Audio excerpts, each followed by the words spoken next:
এদিকে খুলনায় বৈষম্য বিরোধী ছাত্র আন্দোলনের শিক্ষার্থীদের উপর অতর্কিত হামলা চালিয়েছে দুর্বৃত্তরা। হামলায় মোট ৮ জন আহত হন। তাদের মধ্যে আশঙ্কাজনক 2 জনকে আইসিইউতে রাখা হয়েছে। কাউকে পেটানো হয়েছে লাঠি দিয়ে, কারো শরীর জুড়ে বুটের আঘাত, এলোপাতারি কিলঘুষি কিংবা ইটের আঘাতে মাথার নাক ফেটেছে অনেকের। আহতদের উদ্ধার করে ঢাকা মেডিকেল কলেজ হাসপাতালে ভর্তি করা হয়েছে। কোনো ধরনের বাস বিচার ছাড়া আমাদেরকে এত বড় লাঠি নিয়ে আমার মাথায় মারতে আসছে। তারা আমাদেরকে পাল্টা আক্রমণ করে। আমরা এখানে দায়িত্বরত ডাক্তারদের সাথে কথা বলেছি, তারা বলেছে এখানে চিকিৎসা সম্ভব। এই হামলায় জড়িত তাদের চিহ্নিত করে গ্রেফতার করা হবে বলে জানান উপদেষ্টা নাহিদ ইসলাম। তারা আমাদের গলা চেপে ধরেছে, আমাদের দিকে ঢিল ছুঁড়েছে, শাবল দিয়ে মারতে এসেছে, আমাদেরকে হত্যার হুমকি পর্যন্ত দিয়েছে। দুপুরে নগরীর সোনাডাঙ্গা থানার শিববাড়ি মোড়ে এই হামলার ঘটনা ঘটে। বৈষম্য বিরোধী আন্দোলনের সমন্বয়ক সাজিদুল ইসলাম বাপ্পি জানান, নগরীর শেখপাড়া সমাজসেবা অফিস থেকে অনুষ্ঠান শেষে ফেরার পথে 20 থেকে 25 জন দুর্বৃত্ত তাদের উপর হামলা চালায়। এ সময় তাদের বাধা দিতে গেলে নারী সহযোদ্ধাদের উপর হামলা চালানো হয়। পরে তাদের উদ্ধার করে খুলনা মেডিকেল কলেজ হাসপাতালে ভর্তি করা হয়। এমন ঘটনা আমিও আসলে গত 5-7 বছরে কখনো দেখতে পাইনি। দর্শক শ্রোতা, সমন্বয়কদেরকে এমন মারধর করেছে, বর্তমানে 2 সমন্বয়ক আইসিইউতে ভর্তি আছে। তাহলে কি আওয়ামী লীগের খেলা শুরু? হঠাৎ কেন আওয়ামী লীগের নেতারা খেপে গেল? কালকে হঠাৎ করে এই 2 সমন্বয়কের উপরে আক্রমণ চালিয়েছে আওয়ামী লীগ, কিন্তু এর রহস্য কী? সকল বিস্তারিত জানতে ভিডিওটা না টেনে শেষ পর্যন্ত দেখতে থাকুন। ভিডিওর বিশেষ অংশ দেখে ইতিমধ্যে বুঝতে পেরেছেন যে আজকের বিষয়টা কতটা গুরুত্বপূর্ণ। ভিডিওটা শেষ পর্যন্ত দেখলে আপনারা সকল খুঁটিনাটি জানতে পারবেন যে হঠাৎ করে সমন্বয়কদের উপরে আক্রমণ কেন চালাচ্ছে আওয়ামী লীগ। তাহলে চলুন এই বিষয়ে বিশেষভাবে বক্তব্য দিয়েছেন, সেই বিশেষ বক্তব্যগুলো শুনলেই আপনারা সকল বিস্তারিত জানতে পারবেন। ইতিমধ্যে উপদেষ্টার মধ্যে আসিফ মাহমুদ, নাহিদ ইসলাম 2 জনে কঠোরভাবে ব্যবস্থা নেওয়ার জন্য সিদ্ধান্ত নিয়েছেন। চলুন আগে ভিডিওটা শেষ পর্যন্ত দেখি। চ্যানেলে নতুন হলে অবশ্যই চ্যানেলটি সাবস্ক্রাইব করে নেবেন। যারা শিক্ষার্থীদের 100% গ্রহণযোগ্যতা নিয়ে এসেছিল, তাদের বিরুদ্ধে আমাদের যাওয়া লেগেছে। তারা আমাদের গলা চেপে ধরেছে, আমাদের দিকে ঢিল ছুঁড়েছে, শাবল দিয়ে মারতে এসেছে, আমাদেরকে হত্যার হুমকি পর্যন্ত দিয়েছে। এমনকি প্রভিসি একাডেমি আমাদের দিকে এগ্রেসিভ হয়ে আমাদের সাথে তালা ভাঙা শাবল নিয়ে আমাদের দিকে তেড়ে এসেছে। তাদের সাথে 7-8 বার বসা হয়েছে। যত প্রসিজিওর আছে, অফিসিয়াল আনঅফিসিয়াল, সকল প্রসিজিওর আমরা মেনটেন করেছি, এটা আপনারা জানেন খুব ভালো করে। তারপরেও বিশ্ববিদ্যালয় প্রশাসনকে শেষ একটা সুযোগ দিচ্ছে বিশ্ববিদ্যালয়ের 2 জন শিক্ষার্থীর প্রতিনিধি পাঠিয়ে। বিশ্ববিদ্যালয়ের 2 জন শিক্ষার্থী প্রতিনিধি তারা আমাদের কাছে ওয়াদা করেছে যে লাশ হয়ে ফিরলেও প্রশ্নটা বাতিলের সিদ্ধান্ত না নিয়ে তারা আসবে। 20 মিনিটের আলটিমেটাম দেই যে সিদ্ধান্ত যদি না নেয় তাহলে আমরা আরও কঠোর আন্দোলনে যাব। সেইটার পরিপ্রেক্ষিতে এখন তারা আমাদের 2 জন প্রতিনিধি ডেকেছেন, আমরা সেইটার প্রতি শ্রদ্ধা রেখে আমরা যাচ্ছি। তবে সেই প্রতিনিধিরা ডেফিনেটলি কোনো ধরনের কোনো নেগোসিয়েশন করার জন্য যাচ্ছে না। একদম ব্রেকিং তরতাজা নিউজ। তবে নিউজটা খুবই প্যাথেটিক টাইপের একটা নিউজ। এখানে 2টা প্রশ্ন উঠেছে। আমি যখন এই নিউজটি করছি, 2 জন ছাত্রী তারা এই মুহূর্তে আইসিইউতে ভর্তি আছে, তাদের অবস্থা খুবই আশঙ্কাজনক। আরও তাদের সাথে বেশ কয়েকজন ছাত্রছাত্রী হাসপাতালের বিছানায় কাতরাচ্ছে। আর এরা প্রত্যেকেই বৈষম্য বিরোধী ছাত্র আন্দোলনের সমন্বয়ক এবং নেতৃবৃন্দ। ঘটনাটির প্রেক্ষাপট হচ্ছে খুলনায়। কিন্তু টুইস্টের জায়গাটা হচ্ছে, এই এত বড় ঘটনা ঘটার পরে ঘটনাটা আদৌ কারা ঘটিয়েছে সেটা সম্পর্কে কিন্তু এখনও স্পষ্ট কোনো ধারণা পাওয়া যায়নি। কারণ বৈষম্য বিরোধী ছাত্র আন্দোলনের এই মুহূর্তে আভ্যন্তরীণ মনে মনে একটা জ্বালা পড়ার মধ্যে আছে অবশ্যই বিএনপি, এর পাশাপাশি আওয়ামী লীগ তো আছেই। তো হয়তো আমরা আগামীকালকে এটার আপডেট পাবো। দর্শক, বৈষম্য বিরোধী ছাত্র আন্দোলনের নেতৃবৃন্দের উপর অতর্কিত একটা হামলা চালিয়েছে দুর্বৃত্তরা। আমরা যখন নিউজটা করছি, ঠিক কয়েক ঘন্টা আগে খুলনা নগরীর শিববাড়ির মোড়ে জিয়া হলের সামনে এই ঘটনাটি ঘটেছে। এতে টোটাল 8 জন ছাত্র মারাত্মকভাবে আহত হয়েছেন। আর তাদের মধ্যে আশঙ্কাজনক অবস্থায় আছেন 2 জন, এবং কি দুর্ভাগ্যজনকভাবে 2 জনই আমাদের বোন। খুলনা মেডিকেল কলেজের হাসপাতালের আইসিইউতে তারা মৃত্যুর সাথে পাঞ্জা লড়ছেন। বৈষম্য বিরোধী ছাত্র আন্দোলনের সমন্বয়ক সাজিদুল ইসলাম বাপ্পি তিনি বলছেন, নগরীর শিববাড়ির মোড়ের জিয়া হল এলাকার মধ্য থেকে তারা বৃহস্পতিবার বিকেলে বের হওয়ার সময় অতর্কিতভাবে একদল দুর্বৃত্ত তাদের উপর হামলা চালিয়েছে। এতে এই আন্দোলনের সাথে সম্পৃক্ত নাজমুল ইসলাম ইমরান, শাহরিয়ার ইসলাম খালিদ, মেয়েদের মধ্যে সাম্মি, সাদিয়া, পিয়া, রুমি এবং অমি সহ টোটাল 8 জন আহত হয়েছে। তার বক্তব্য হচ্ছে যে তাদের উদ্ধার করতে নারী শিক্ষার্থীরা এক পর্যায়ে সেখানে এগিয়ে আসে। আর দুর্বৃত্তরা এখানে নারী পুরুষ ভেদাভেদ করে নাই, বৈষম্য করে নাই, তারা গণহারে এখানে যাদেরকে পেয়েছে তাদের উপরই হামলা চালিয়েছে। এতে সাদিয়া, পিয়া সহ 3 জন নারী শিক্ষার্থী তারা মারাত্মক আহত হয়েছেন। আর আহতদের মধ্যে সিটি কলেজের শিক্ষার্থী সাদিয়া এবং পায়োনিয়ার মহিলা কলেজের শিক্ষার্থী পিয়াকে এই মুহূর্তে আইসিইউতে ভর্তি করা হয়েছে। তো কেন এই হামলা চললো? আজকে কি তাদের কোনো সেখানে প্রোগ্রাম ছিল, সমাবেশ ছিল? না। বক্তব্য হচ্ছে যে আপনার এই হামলার কারণ সম্পর্কে এখন পর্যন্ত সমন্বয়ক সাজিদুল ইসলাম বাপ্পি কোনো তথ্য দিতে পারেননি। আমাদের পুলিশ বলছে, যিনি আছেন সোনাডাঙ্গা মডেল থানার অফিসার ইনচার্জ মোহাম্মদ মনিরুল ইসলাম, তিনার বক্তব্য যে এখানে দুর্বৃত্ত বলতে কাদেরকে বোঝানো হয়েছে। তার বক্তব্য যে ছাত্রদের মধ্যে হাতাহাতির ঘটনাটি ঘটেছে। পরে তিনি সহ পুলিশের একটি দল সেই এলাকায় উপস্থিত হওয়ার পর কাউকে পাওয়া যায়নি। কোনো পক্ষ অভিযোগ দিলে পরবর্তী ব্যবস্থা নেওয়া হবে। এদিকে বৈষম্য বিরোধী ছাত্র আন্দোলনের শিক্ষার্থীদের উপর হামলার প্রতিবাদে সন্ধ্যা 7:30টায় শিববাড়ি মোড় থেকে একটি বিক্ষোভ মিছিল বের হয়েছিল। মিছিলটি শিববাড়ি থেকে ডাক বাংলোর দিকে চলে যায়। তবে পুলিশের বক্তব্য এখানে একটা টুইস্ট, যেটা কানেক্টেড, ছাত্রদের মধ্যে হাতাহাতি হয়েছে। আওয়ামী লীগের সময় কিছু কিছু ঘটনা বাংলাদেশে ঘটতো, আপনাদের খেয়াল থাকার কথা যে ছাত্রলীগের 2 নেতা একে অন্যের সাথে ঝগড়া লেগা মাঝ রাস্তার মধ্যে হঠাৎ করে একজন পাঞ্জাবি পরিহিত ছিল, তার সে তারা ধাক্কা দিয়ে বলতেছে শিবির শিবির শিবির দর। ওই মুহূর্তে তো ছাত্র শিবির একটা কি বলে যে আতঙ্কিত নাম হিসাবে কিন্তু পাবলিকের কাছে ব্র্যান্ড করে ফেলছিল আওয়ামী লীগ সরকার। তাৎক্ষণিকভাবে সেখানে সবাই শিবির মনে করে ছাত্রলীগের সে নেতারাই কিন্তু প্রচন্ড মাইটটাইট দিচ্ছে। পরে দেখা গেল কি 2 জনের ঝগড়া লাগছে, একজনের বিপদে ফেলানোর জন্য চটকরা বলছে ছাত্রলীগ মানে শিবির। ওসি সাহেবের কথা এখানে এই টুইস্টে এই জায়গায় আসছে যে তারা যে দুর্বৃত্ত বলছে, এখন তাদের উপর একটা টাচ পড়লে মানুষ মনে করে নেবে আওয়ামী লীগ, আর এখন কিন্তু কিছুটা অংশ বিএনপির উপরে আসে। বাট এখানে দেখা গেল যে নিজেদের মধ্যে লড়াই টড়াই কইরা অথবা ঝগড়া কইরা কোনো বড় ধরনের মারামারি করে এখন বিভিন্ন জায়গায় সমন্বয়কদের মধ্যে কিন্তু হাতাহাতি ঘটছে। একদল আরেক দলের উপর ঝাঁপাই পড়তেছে, তুমি আসল সমন্বয়ক না ভাই, আমি আসল সমন্বয়ক। ওই যে ক্ষমতা, একটা ক্ষমতা, তো সমন্বয়কে এই মুহূর্তে একটা বিশাল ক্ষমতা, তো সেই ক্ষমতাকে নিয়ে একটা কেন্দ্রীয় মানে টিম তৈরি হলে ওই টিমকে আবার আরেক টিম খারিজ করছে। যেমনটা আমরা আওয়ামী লীগ বিএনপির মধ্যে দেখি যে একদল আরেক দলটা বলেছে না এটা হয় না, এটা মানে বৈষম্য হয়েছে, এরকম কিন্তু ঘটনাও ঘটতেছে। এমনকি নিজেরাই লাইগা এরকম ঘটনা ঘটাইলেও আবার এই পর্যন্ত কোনো পক্ষ কেন অভিযোগ দিল না যে এখানে 2 জন আইসিইউতে আছে? কেন জানি মনে হচ্ছে নিজেরাই লাগছে, যার কারণে কাউকে তারা এখন পর্যন্ত ব্লেম করতে পারেনি। জাতীয় নাগরিক কমিটির মুখ্য আহ্বায়ক হিসেবে এই মুহূর্তে কাজ করছে সার্জিস। ছেলেটা যে 2টা পা এক জায়গায় রেখে একটু নিবিড় হবে এটার কিন্তু সুযোগ পাচ্ছে না, সারাক্ষণ দৌড়ের উপর আছে।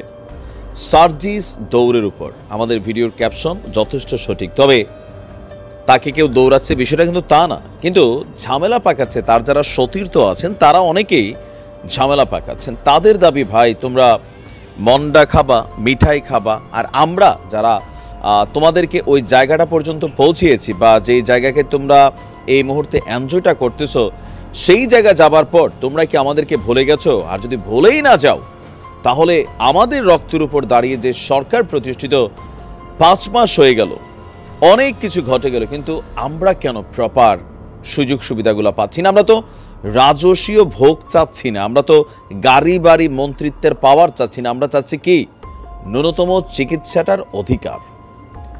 জুলাই আগস্টে যারা আহত হয়েছে তাদের চিকিৎসার জন্য একটা সংস্থা গঠন করা হয়েছে, কিন্তু এত কিছুর পরেও আপনার এই মুহূর্তে আমরা দেখছি যে গতকালকে গভীর রাতে রাজধানীর শাহবাগের যেই ঘটনা ঘটেছে এই ঘটনাগুলো একটা বার্তা দেয়। এইরকম চলতে থাকলে আর খুব বেশি দিন নাই যখন এই সমন্বয়করা আবার নতুন করে ডাক দিলে মানুষের মধ্যে বিভাজন ক্রিয়েট হয়ে যাবে। এই আন্দোলনগুলো তারই একটা মেসেজ দেয়। এই আহত ছাত্রগুলো কতটুকু চিকিৎসা পাচ্ছে? দর্শক, উন্নত চিকিৎসার দাবিতে রাজধানীর শাহবাগে সড়ক অবরোধ করে আন্দোলনে নেমেছেন বঙ্গবন্ধু শেখ মুজিব মেডিকেল বিশ্ববিদ্যালয়ের এই মুহূর্তে যারা চিকিৎসাধীন জুলাই আগস্ট অভ্যুত্থানে আহত ছাত্ররা আছেন। হাসপাতালে তারা উন্নত চিকিৎসা পাচ্ছেন না বলে অভিযোগ করছেন। হাসপাতালের সামনে শাহবাগ থেকে ফার্মগেট মুখী যে সড়কটা আছে সেটাকে তারা অবরোধ করেছেন, আর এতে সড়কের একপাশে যান চলাচল বন্ধ হয়ে গেছে। চিকিৎসাধীন অভ্যুত্থানে আহত রাকিবুল বলছেন, আমরা দেশ স্বাধীন করলাম, অথচ আমাদেরই উন্নত চিকিৎসা দেওয়া হচ্ছে না। আমরা হাসপাতালের পরিচালকের পদত্যাগ চাই, আমাদেরকে উন্নত চিকিৎসা নিশ্চিত করতে হবে। অন্য আরেকজন বলছেন, অন্তর্বর্তীকালীন সরকার কি করছে, আমাদের যারা লিডার সমন্বয়করা কি করছে? অভ্যুত্থানের এতদিন পরেও উন্নত চিকিৎসার অভাবে আমাদের যোদ্ধারা শহীদ হচ্ছেন। আমরা সঠিক চিকিৎসা চাই, আমরা উন্নত চিকিৎসা চাই। পরিস্থিতি সামাল দিতে আপনার ঘটনাস্থলে অতিরিক্ত পুলিশ মোতায়েন করা হয়েছিল। এছাড়া পরিস্থিতিকে আরও কন্ট্রোল করার জন্য বৈষম্য বিরোধী ছাত্র আন্দোলনের অন্যতম সমন্বয়ক সার্জিস আলম তিনি সেইখানে গিয়েছেন। যাওয়ার পর আপনার কি বলা হয় যে তাদেরকে আশ্বস্ত করেছেন যে তাদের উন্নত চিকিৎসার জন্য যথাযথ ব্যবস্থা নেওয়া হবে। এখন আমি নিজেও আসলে বুঝি না সমস্যাটা কোথায়, কেন এই ছাত্রগুলোর চিকিৎসার ব্যাপারে এতটা অবহেলা করা হচ্ছে। কারণ আমরা মাঝে মাঝে পত্রিকায় দেখি অনেক ছাত্রের মাথার মধ্যে স্প্লিন্টার, অসংখ্য স্প্লিন্টার নিয়ে ঘুরছে, কারোর হাতে এখনো সমস্যা, কারোর পায়ে সমস্যা, কারোর চোখে সমস্যা, শরীরে বুলেট বিধি আছে, কিন্তু এগুলো আসলে ওই লেভেলের প্রপার ট্রিটমেন্ট পাচ্ছে না। মাঝখানে শুনলাম যে আপনার ছাত্রদেরকে উন্নত চিকিৎসার জন্য বিদেশে পাঠানো হবে। তা আমার যতদূর জানা আছে যে সম্ভবত একজন ছাত্র বিদেশ গেছে, তো বাকিদেরকে কেন বিদেশ পাঠানো হচ্ছে না? বাকিরা তো যার যার পদ পদবি, পয়সা, সম্মান সবকিছুই তাদেরই তো পার্টনার ছিল, নাহিদ, আসিফ বা যারা আছেন, তবে তারা নেতা ছিলেন, এই কারণে তাদের উপর অনেক স্টিম রোলার চলেছে। কিন্তু বাকি যারা আছেন এই টোটাল আহত আন্দোলনে তাদের সুচিকিৎসার বিষয়টা বরাবরই যখন সামনে আসে, ছাত্ররা যখন এইভাবে আহত অবস্থায় রাজপথে নামে, এটা সমন্বয়কদের উপর একটা বার্তা দেয়, অন্তর্বর্তী সরকারকেও একটা বার্তা দেয় যে এই পরিস্থিতি চলতে থাকলে পরবর্তী সময় কোনো মা তার সন্তানকে আর এই সমন্বয়কদের ডাকে রাজু ভাস্কর্যে আর পাঠাবে না। কারণ কি, রাজু ভাস্কর্যে যাওয়ার সময় যা ঘটে এগুলার পরে কিন্তু অনেকের খবর কেউ আর রাখেন না। এগুলা খুবই স্ট্রিক্টলি সরকারের উচিত ফান্ডে প্রয়োজন আরো 200 কোটি ঢেলে দেখ, টাকার তো অভাব নাই দেশে, বাট ছাত্রদের সুচিকিৎসাটা খুবই জরুরি। নিশ্চয়ই যারা দেখার তারা দেখবেন। আর বারবার আশ্বাস দিতে দিতে সার্জিস তুমিও দৌড়ের উপর আছো, বাট এই আশ্বাস বারবার দেওয়া হচ্ছে, কিন্তু যেটা দরকার সেটা এখনো হচ্ছে না। আশা করি যারা দেখার তারা সুব্যবস্থা নেবেন। আমি বলছি, আপনারা শেখ হাসিনাকে ফেরেস্তার মতো দেখতেন। এই ফেরেস্তা যখন ক্ষমতা থেকে নেমে গেছে, তখন এই ফেরেস্তার প্রকৃত চেহারা দাজ্জাল ছিল নাকি ফেরেস্তা ছিল আপনারা দেখেছেন। তার কুকর্মগুলা দিন যত যাচ্ছে তত আমাদের কাছে প্রকাশিত হচ্ছে। এখন শেখ হাসিনাকে তেল দিতে দিতে দিতে দিতে সবাই মাথার উপরে রাখত। কারণ সার্জিস হাসনাতের বিরুদ্ধে কথা বলার জন্য এখন চিরুনি অভিযান কিংবা মাইক্রোস্কোপ দিয়ে খুঁজলেও তাদেরকে এরকম লোক এখন খুঁজে পাওয়া খুব দুষ্কর। আমার মতো হয়তো কিছু অবলান জীব তাদের বিরুদ্ধে লেগে আছে, কিছু পাওয়ার আশায় না কিছু না পাওয়ার আশায়, নিজের ক্ষতি নিজে ডাকছি আর কি, খাল কেটে কুমিয়ে রাখছি। যখন সার্জিস হাসনাত ক্ষমতার চেয়ার থেকে নেমে যাবে, ওই দিন শেখ হাসিনার মতো এই দাজ্জালের চরিত্র যেভাবে প্রকাশিত হয়েছে, সার্জিস হাসনাতের চরিত্র প্রকাশিত হবে বলে আমি বিশ্বাস করি। একটা পোস্ট আমার চোখে এসছে, পোস্টের উপরে লেখা এক ভাই শেয়ার করেছে আর কি, ডিলিট হওয়ার অপেক্ষায়, মুছে যাওয়ার অপেক্ষায় এই পোস্টটা আছে। পোস্ট আমি ভাবলাম যে ডিলিট হওয়ার আগে আমি একটু আপনাদের সাথে বিষয়টা শেয়ার করি। আমি কয়েকটা লাইন পড়ে শোনাই, তার আগে এরপরে কথা বলবো। এখানে লেখা আছে, প্রথমে বলেছিলাম জুলাই বিপ্লবের ঘোষণা হবে, তারপর শুনলাম মার্চ ফর ইউনিটি হবে। তবুও যেহেতু বৈষম্য বিরোধী আন্দোলনের সাথে ওতপ্রোতভাবে জড়িত, সেহেতু প্রোগ্রামে অ্যাটেন্ড করলাম। দিন শেষে দেখি সবাই নেতা হতে চায়, ক্ষমতার লোভ পেয়ে বসেছে। ফেরার পথে যা শুনলাম তা তো আলহামদুলিল্লাহ। স্বঘোষিত কেন্দ্রীয় নির্বাহী সমন্বয়ক সহযোদ্ধা ভাইয়েরা আমাদের নারায়ণগঞ্জ জেলার জন্য 10 বাসে বরাদ্দ 1 লক্ষ টাকা হুজুরদের। আমি বাকিটা পড়লাম না, এটা অনেক লম্বা স্ট্যাটাস, আমি সংক্ষেপে আপনাদের। দর্শক শ্রোতা, আপনারা তো বক্তব্যগুলো শুনতে পাচ্ছেন, তবে সমন্বয়কদের সাথে এই ধরনের ঘটনা ঘটানো ঠিক হয়েছে কিনা, আপনাদের মতে কি আসতেছে, মতামতটি কমেন্ট বক্সে লিখবেন। ইতিমধ্যে অনেকেই মন্তব্য করতেছেন যে সমন্বয়কদের সাথে এই ধরনের ঘটনা ঘটানো ঠিক হয়নি, কেননা এই সমন্বয়করা বাংলাদেশ দ্বিতীয়বারের মতো স্বাধীনতা অর্জন করেছে। আবার অনেকে বলতেছে যে সমন্বয়কদের শুধু পিটানো না, এই সমন্বয়কদেরকে নিষিদ্ধ করতে হবে, তাহলে বাংলাদেশ শান্তশিষ্ট থাকবে। দর্শক শ্রোতা, তাহলে চলুন আমরা ভিডিওটা আগে শেষ পর্যন্ত দেখি, তাহলে আমরা সকল খুঁটিনাটি জানতে পারবো। এই যে এই 4 মাসের মধ্যে কি এমন হয়ে গেল যে আপনার প্রোগ্রাম করার জন্য বৈষম্য বিরোধী ছাত্রদের ডাকে বিশাল লোকবল দেখানোর জন্য জেলা কিংবা উপজেলা পর্যায় থেকে কিংবা বিভাগীয় পর্যায় থেকে গাড়ি ভাড়া দিয়ে লোক ভাড়া করে আনা লাগবে, এরকম বিপ্লব তো আমরা চাইনি। এজন্যই আমি সকালে বিকালে রাত্রে সার্জিস হাসনাদের কাছে আমি প্রশ্ন করি, কেন রে ভাই, তুমি ছাড়া কি আর কেউ নাই এই বাংলাদেশে? তোমরা ছাড়া কি আর কেউ নাই যে এই আন্দোলন করেছে? মানলাম হারুন হোটেলে তোমরা সুন্দর আপ্যায়ন পেয়েছো, ডাল ভাত দিয়ে না খেয়ে গরুর গোশত খাসি দিয়ে খেয়েছো, আমরা দেখেছি, কিন্তু তোমরা এই রুমে বসে যে কষ্টটা করেছো, তার থেকে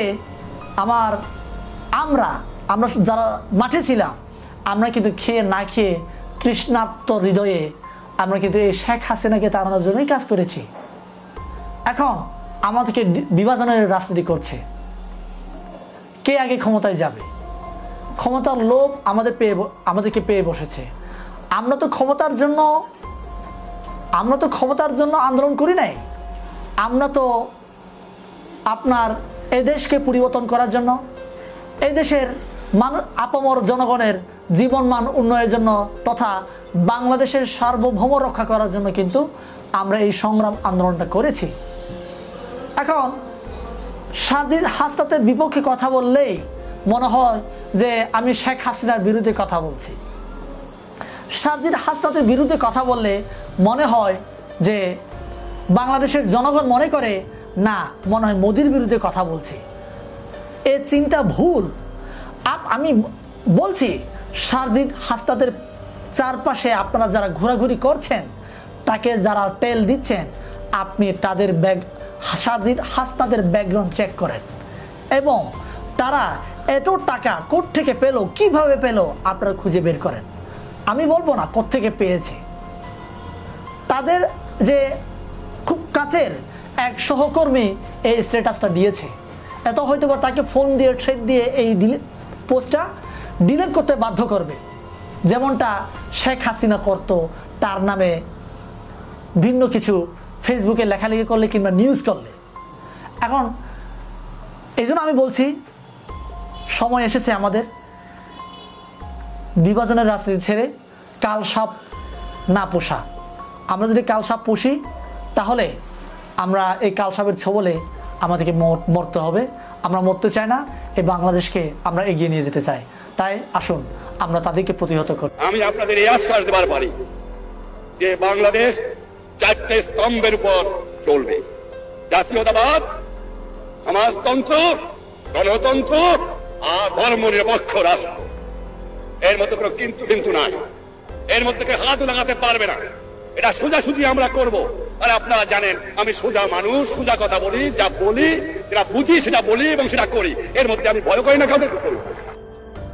গত কয়েক মাসের আন্দোলন এবং আন্দোলন পরবর্তী বিভিন্ন পরিস্থিতির ভেতর দিয়ে আসলে আমাদের বিভিন্ন গ্রুপ, মতবাদের গ্রুপ তৈরি হয়ে গেছে। যেমন ধরুন শেখ হাসিনার পতনকালীন সময়ে বা আওয়ামী লীগের পতনকালীন সময়ে অবশ্যই অধিকাংশ মানুষ যারা চেয়েছিলেন যে শেখ হাসিনার শাসনের অবসান হোক, তারা সমন্বয়কারীদের কোটা আন্দোলনটা যখন সরকার পতনের আন্দোলনে রূপান্তরিত হয় তখন সেখানে সমর্থন দেয়।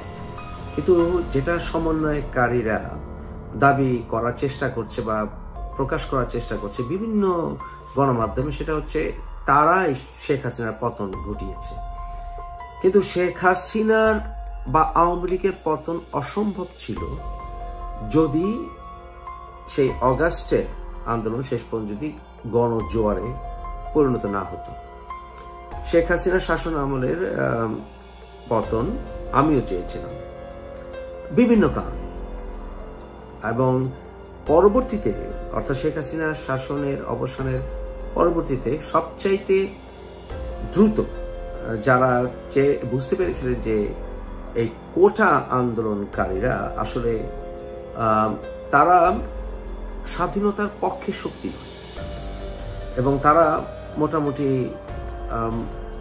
যারা কিনা স্বাধীনতা বিরোধী শক্তি অথবা যারা কিনা মৌলবাদী শক্তি, তাদের সাথে তাদের আতাতটি বেশি। তার ভিতরে আমি একজন। আমি বোধহয় সবচেয়ে প্রথম আমার জানা মতে, এবং আপনারা নিশ্চয়ই তার সাক্ষী, সেটা হচ্ছে যে এই আন্দোলনের পিছনে হিজবুত তাহরিরের একটি সংযোগ রয়ে গেছে। কিন্তু শেখ হাসিনার শাসন আমলে এমনকি জুলাইয়ের সময়েও অগাস্টের 5 তারিখ পর্যন্ত যদিও আওয়ামী লীগের পক্ষ থেকে বা শেখ হাসিনার পক্ষ থেকে বারবার বলা হচ্ছিল যে এই আন্দোলনকারীদের ভেতরে জামাত শিবির ঢুকে আছে, কিন্তু তারা কিন্তু কোনো প্রমাণ দিতে পারেনি। আমি আওয়ামী লীগের অনেক বড় বড় নেতার সাথে এবং গ্রাসরুট নেতাদের সাথে আমি কথা বলেছি, তারা কিন্তু এই কথাটি স্বীকার করে। এমনকি পুলিশের বড় বড় কর্মকর্তাদের সাথেও আমি কথা বলেছি যে এটা শেখ হাসিনার শাসনামলের একটি ফেইলার। তা হচ্ছে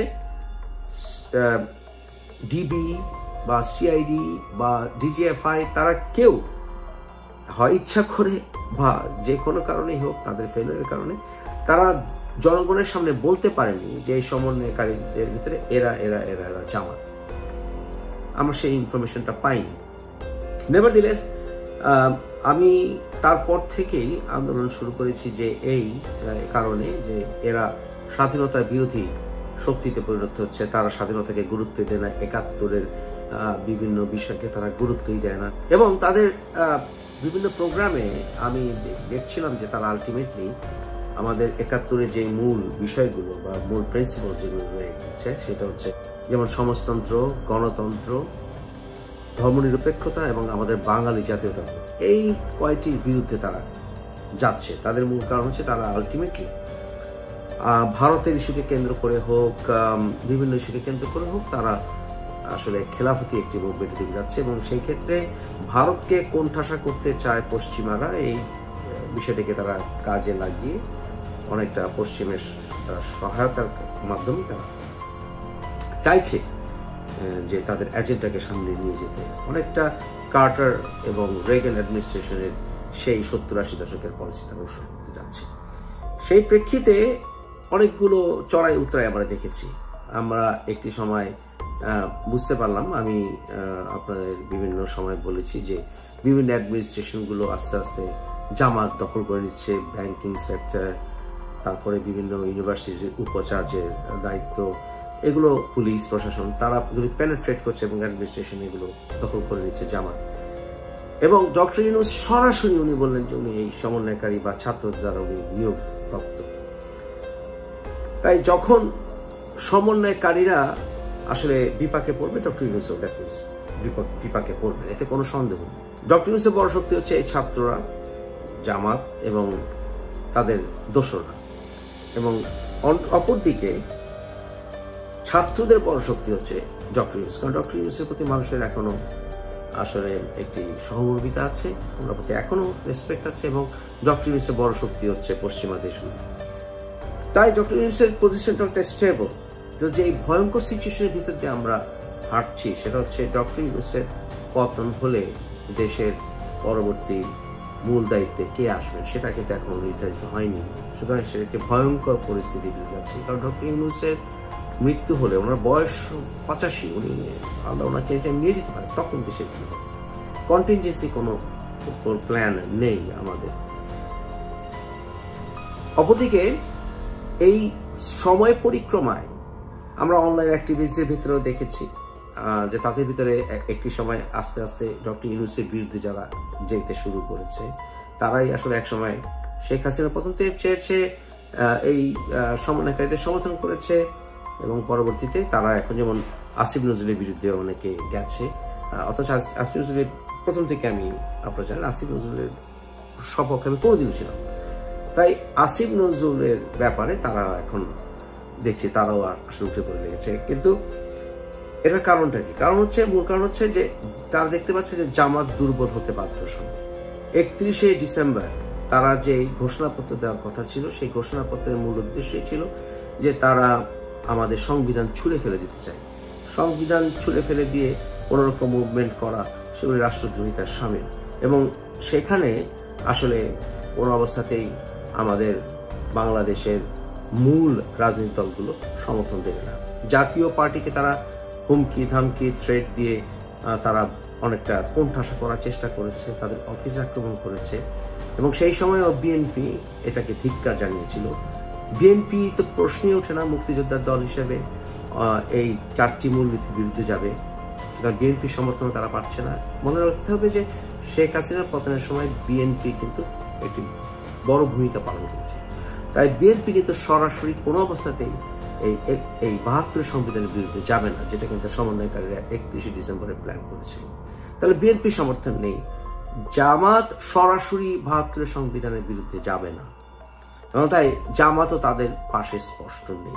কিন্তু জামাত কিন্তু তাদেরকেই তাদের শক্তি মনে করতে, এবং জামাতকেও তারা তাদের ডিফেন্স হিসেবে কাজে লাগিয়েছিল। হাসনাত আব্দুল্লাহ যখন হাসপাতালে নাটক করলো, তখনও জামাতের শফিকুর রহমান সেখানে গেছেন, এবং বিভিন্ন রকমের ইসলামিক গোষ্ঠীগুলো তারাও হাসনাত আব্দুল্লাহর সাথে দেখা করেছে। কি এগুলোতে প্রকাশ পায় আসলে তাদের কে কার শক্তি। আর আওয়ামী লীগ তো প্রশ্নই ওঠে না 72 সংবিধান। তাই ধীরে ধীরে এই সমন্বয়কারীরা এখন চরম আইসোলেটেড হয়ে গেছে। এই চরম আইসোলেটেড হচ্ছে ডেঞ্জারাস সিচুয়েশন, কারণ এখন তাদের বিরুদ্ধে সক্রিয়ভাবে বা ওপেনলি যদি কেউ আক্রমণ বলুন, প্রতিঘাত বলুন চালায়, তাদের সপক্ষে কেউ আসবে না। কারণ এই ছাত্ররা, সমন্বয়কারীরা তাদের যে মরাল অ্যাপিল তা তারা হারিয়ে ফেলেছে।